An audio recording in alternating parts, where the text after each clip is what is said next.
Assalamualaikum warahmatullahi wabarakatuh. Salam sejahtera dan selamat pagi.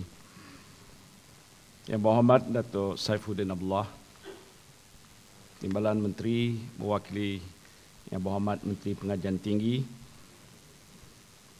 Yang berbahagia Datuk Abdul Rahim bin Mohamad Noor, Ketua Setiausaha Kementerian Pengajian Tinggi Malaysia, Yang berbahagia Profesor Emeritus Tan Sri Anwari, Presiden Naib Chancellor Open University Malaysia, Yang berbahagia Profesor Engineer Dr. Rizal Atiq Abdullah, Pengarah Pusat Perkembangan Akademik mewakili Naib Chancellor Universiti Kebangsaan Malaysia, Tan Sri, Tef Jemputan, tuan-tuan dan puan-puan yang saya hormati sekalian.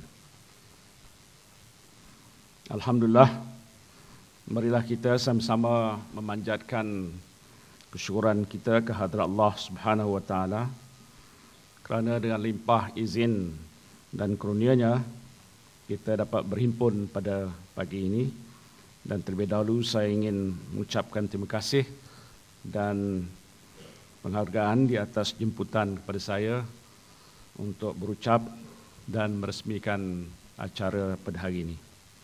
Saya juga ingin mengambil kesempatan untuk merakamkan penghargaan saya kepada hadirin sekalian kerana telah pun dapat meluangkan masa untuk menghadiri majlis yang penuh bersejarah pada hari ini sempena pelancaran Pelan Induk Pembelajaran Sepanjang Hayat peringkat nasional 2011-2020 berserta dengan persidangan antarabangsa pembelajaran sepanjang hayat dan juga pelancaran websitenya sebentar lagi.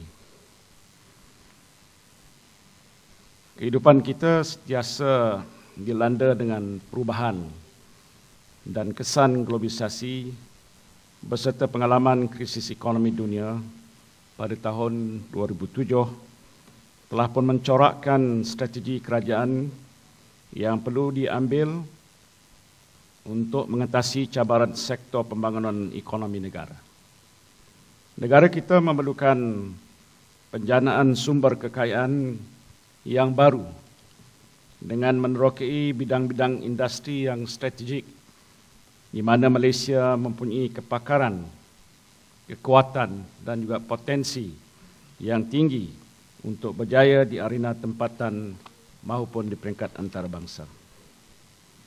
Dengan memastikan negara terus berdaya saing, kita memerlukan tenaga pekerja yang berinovatif dan kreatif yang dapat menyokong transformasi Malaysia kepada sebuah negara yang berstatus negara maju.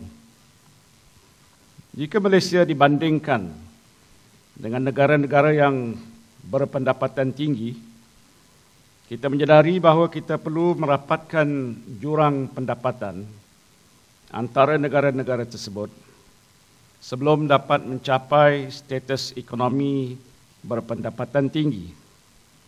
Di samping itu, jurang bakat yang diperlukan akan terus menjadi kritikal apabila persaingan dunia menjadi semakin sengit dan bakat yang terunggul akan terus menjadi rebutan oleh negara-negara maju. Di rantau ini, negara-negara seperti Jepun, Singapura dan Republik Korea berjaya mengekalkan bakat-bakat mereka hasil daripada kemampuan negara tersebut meletakkan strategi dan mekanisme yang tepat untuk memberikan fokus kepada kekuatan sektor industri yang terpilih dalam negara tersebut.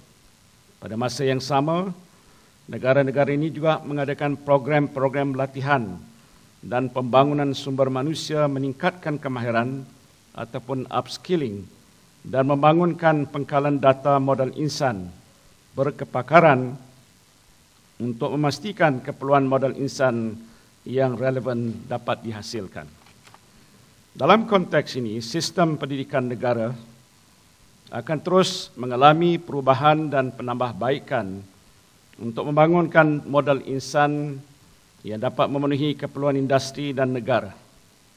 Dengan ini saya percaya sistem pengajian tinggi negara mampu untuk menghasilkan model insan yang cemerlang dan berbakat tinggi, yang berfikiran kritis dan kreatif, serta mempunyai kepimpinan dan sifat keusahawanan yang berdaya saing serta berdaya maju dalam dekad-dekad yang akan datang. Untuk Malaysia, pembangunan modal insan bertaraf dunia memerlukan satu plan yang komprehensif dan menyeluruh dengan pelibatan semua pihak berkepentingan ataupun stakeholders. Pembangunan modal insan yang kreatif dan inovatif merupakan satu agenda nasional yang memerlukan kerjasama menyeluruh pada setiap peringkat umur dan perkembangan rakyat.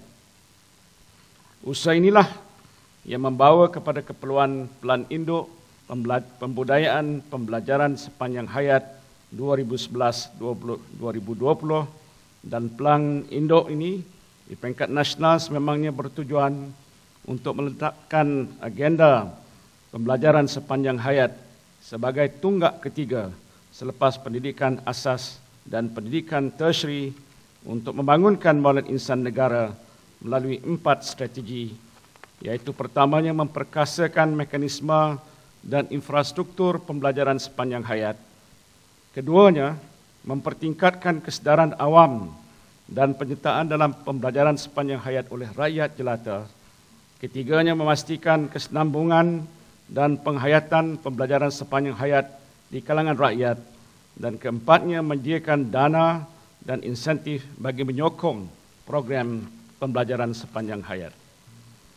Dengan strategi ini, penyertaan PSH dijangka akan meningkat daripada kadar 10% kepada 50% bagi golongan penduduk yang berumur 15 tahun ke atas menjelang tahun 2020.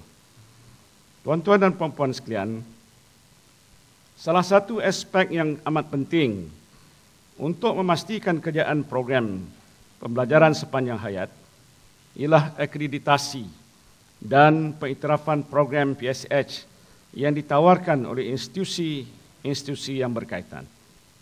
Pada masa ini, Majlis Latihan Vokasional Kebangsaan berperanan menyelaraskan dan memberikan akreditasi kepada sijil kemahiran mengikut tahap pencapaian pelajar-pelajar dalam bidang latihan yang diikuti oleh pelajar. Akreditasi dan pengiktirafan program PSH membuka peluang kepada pelajar-pelajar yang cemerlang untuk meneruskan pengajian mereka di peringkat yang lebih tinggi ataupun membolehkan mereka mendapat gaji yang lebih tinggi atas kelayakan persijilan yang diperolehinya. Saya difahamkan institusi pengajian tinggi seperti Universiti Terbuka Malaysia telah pun mempunyai kerangka penilaian bagi pengalaman bekerja terdahulu untuk diambil kira dalam pertimbangan bagi mengikuti kursus-kursus yang ditawarkan oleh OUM. Ini merupakan inisiatif yang dapat menggalakkan orang dewasa yang telah lama bekerja dan berpengalaman untuk terus belajar bagi tujuan peningkatan ilmu dan kemahiran dalam bidang kerja masing-masing. Inisiatif ini sebenarnya inisiatif yang telah pun dilaksanakan di negara-negara seperti Amerika Syarikat, Australia, United Kingdom dan Canada. Peranan college community di negara ini perlu ditingkatkan lagi bersesuaian dengan imej college community sebagai hub pembelajaran sepanjang hayat. College community telah pun menyediakan pelbagai bidang pengajian dalam bidang kemahiran dan latihan vokasional secara formal ataupun bukan formal, dan institusi pengajian tinggi dan institusi latihan perlu meningkatkan lagi kolaborasi dengan pihak industri untuk menyediakan latihan yang berkaitan dalam program-program latihan vokasional agar ia dapat memenuhi keperluan industri. Penganjuran bersama persidangan antarabangsa oleh Kementerian Pengajian Tinggi, Universiti Kebangsaan Malaysia dan Universiti Terbuka Malaysia adalah bertepatan masanya. Persidangan antarabangsa kali ini disertai oleh peserta daripada dalam dan luar negara, pastinya akan membincangkan secara terperinci isu-isu berkaitan dengan pembelajaran sepanjang hayat yang merangkumi institusi latihan serta program pembelajaran sepanjang hayat yang berkaitan dengan pembangunan komuniti setempat.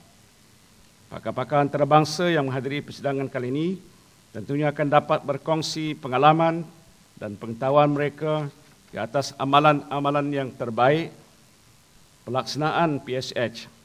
Saya yakin kertas kerja persidangan yang bertemakan Transforming Nations Through the Enculturation of Lifelong Learning dapat menyumbangkan idea-idea yang bernas untuk memantapkan agenda nasional pembangunan modal insan negara.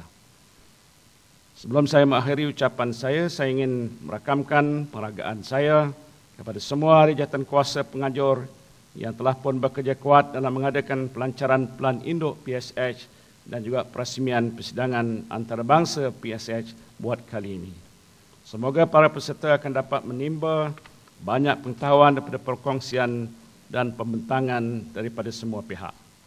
Dengan lafaz Bismillahirrahmanirrahim, saya dengan sukacitanya merasmikan pelancaran Pelan Induk Pembangunan Sepanjang Hayat 2011-2020, persidangan antarabangsa pembelajaran sepanjang hayat 2011-2020 dan laman web pembelajaran sepanjang hayat yang dianjurkan oleh KPT sebagai satu titik tolak bagi membudayakan PSH sebagai gaya hidup Malaysia yang berpengetahuan dan dinamik.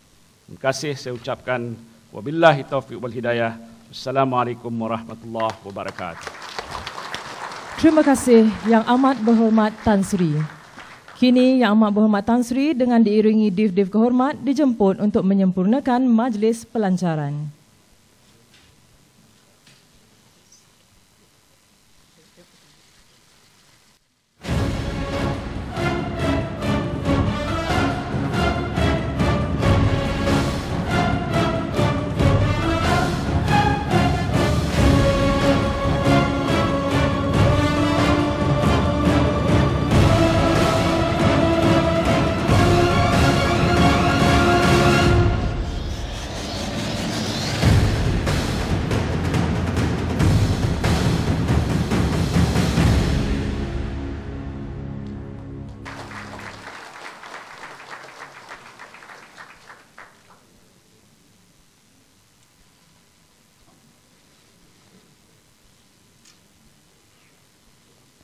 Sempurnalah tadi simbolik pelancaran oleh Yang Amat Berhormat Timbalan Perdana Menteri.